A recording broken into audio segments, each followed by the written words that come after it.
মাশাআল্লাহ, অনেকের নাই, অনেকের ফেসবুক অ্যাকাউন্ট নাই। তো এটারে ভালো কাজে লাগানো উচিত। যেটাই আমরা করি এটা যেন ইসলামের পক্ষে যায়, ঠিক কি না? মিন হুসনি ইসলামিল মারই তারকুহু মা লা ইয়ানিহি। ব্যক্তির ইসলামের সৌন্দর্য হচ্ছে যে অনর্থক কাজ ব্যক্তি করবে না। যে কাজে সওয়াব আছে, যে কাজে কল্যাণ আছে, ব্যক্তি শুধু ওই কাজটা করবে। চিৎকার করে বলেন ঠিক কি না? অনর্থক কাজ করা ঠিক না, অনর্থক কথা বলা ঠিক না, অনর্থক সম্পদ নষ্ট করা ঠিক না, অনর্থক টাইম পাস করা ঠিক না। কারণ মুমিন জানে মা ইয়ালফিযু মিন কাউলিন ইল্লা লাদাইহি রাকিবুন আতীদ। মুমিনের জিহ্বা দিয়ে যা বের হয় তার প্রতিটি শব্দ পাই পাই করে হিসাব নিবে কে? আল্লাহ। আমাদের জীবনে অনর্থক কথা আছে না নাই? চায়ের দোকানে বসলে অপ্রয়োজনীয় আলাপ, নিজেরও কাজে লাগে না, ফ্যামিলিরও কাজে লাগে না, ইসলামেরও কাজে লাগে না, খালি খোঁচাখুচি ঠেলাঠেলি বাড়ায়। এরকম ডাকাত আছে না নাই? অপ্রয়োজনীয় কথা, অপ্রয়োজনীয় কাজও আছে না নাই এদেশে? দেদারসে মানুষ করে বেড়াচ্ছে অপ্রয়োজনীয় কাজ। হুজুররে পাইলে হাজার হাজার ছবি আছে না নাই? এটা অপ্রয়োজনীয় না? হজে গিয়েছিলাম, কমসে কম 10,000 ছবি তুলছে আমার সাথে হাজিরা। অপ্রয়োজনীয়, প্রয়োজন নাই। এসেছে ইবাদত করতে, হুজুর একটা সেলফি। ইয়াং ছেলেপেলারা সেলফি তোলে বেশি। আর বুঝলাম না আঙ্গুল দুইটা এরকম করে রাখে। আমি গেলাম এটা কি? কই হুজুর ইটস গ্যাংনাম স্টাইল। এটা কি? Gangnam style. এরকম বাঁকা করে থাকবে আর এরকম দুইটা ছবি তুলবে। এগুলো অনর্থক।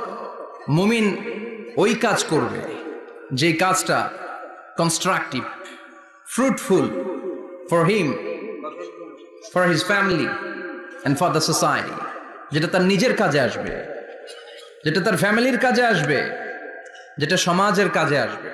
এই কাজগুলো করার দরকার আছে না নাই?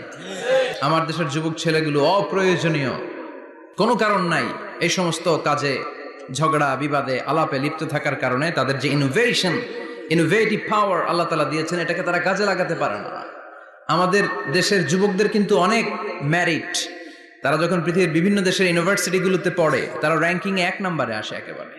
আমি যে ইউনিভার্সিটিতে পড়ি, ইন্টারন্যাশনাল ইসলামিক ইউনিভার্সিটি মালয়েশিয়া, ওখানে বাংলাদেশিদের ফলাফল রেজাল্ট সবচেয়ে ভালো।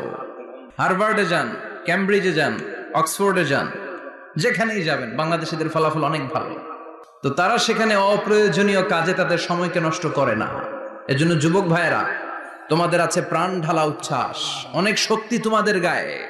এখন তোমাদের রক্ত গরম, তোমাদের এই গরম রক্ত ইসলামের কল্যাণে কাজে লাগাইতে হবে। শুধু সেলফি তুইলা সময় নষ্ট করা যাবে না। চিল্লায় বলো ঠিক কিনা? কিছুদিন আগে আমি দেখলাম মানবতার দেয়াল। কিসের দেয়াল? কিছু ছেলে পেলে নিউ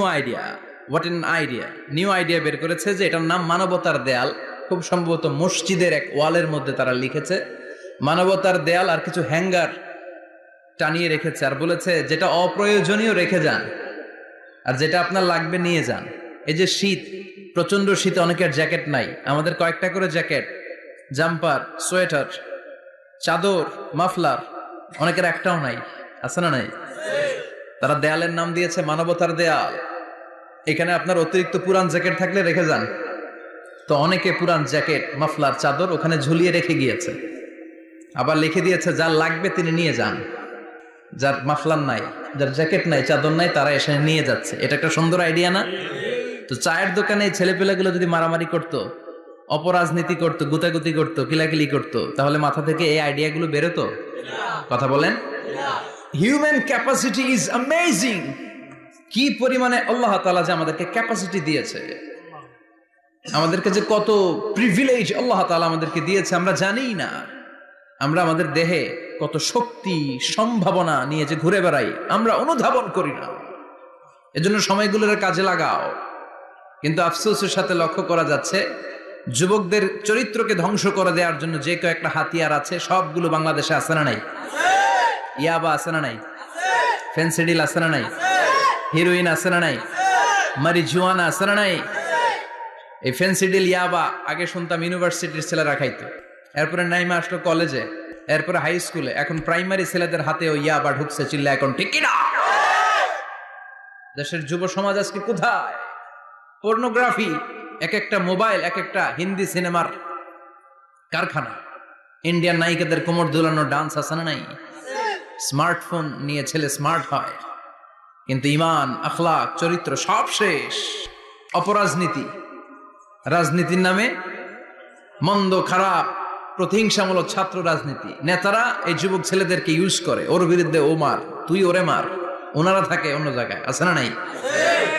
এভাবে আমাদের দেশের ছেলেদের চরিত্র, তাদের সম্ভাবনাকে আমরা নষ্ট করে দিচ্ছি। যুবক ভাইয়েরা, in the day of judgement, কিয়ামতের কঠিন ময়দানে আল্লাহ তাআলা 7 শ্রেণীর ব্যক্তিকে তার আরশের নিচে ছায়া দিবেন।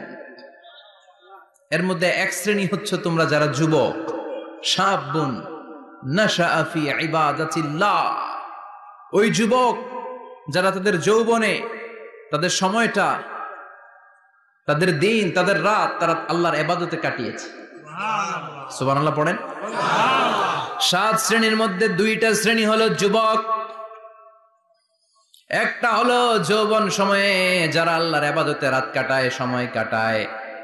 আর দ্বিতীয় ওই যুবক, যে যুবককে কোনো নারী অন্যায় কাজের, অন্যায় প্রেম করার পরকীয়ার অফার দেয়, ওই অফারকে ক্যান্সেল করে ওই যুবক বলে ইন্নী আখাফুল্লাহ, আমি এই পরকীয়ার দিকে যেতে পারি না, কারণ আমার অন্তরে ভয় আছে একজনের, তিনি কে?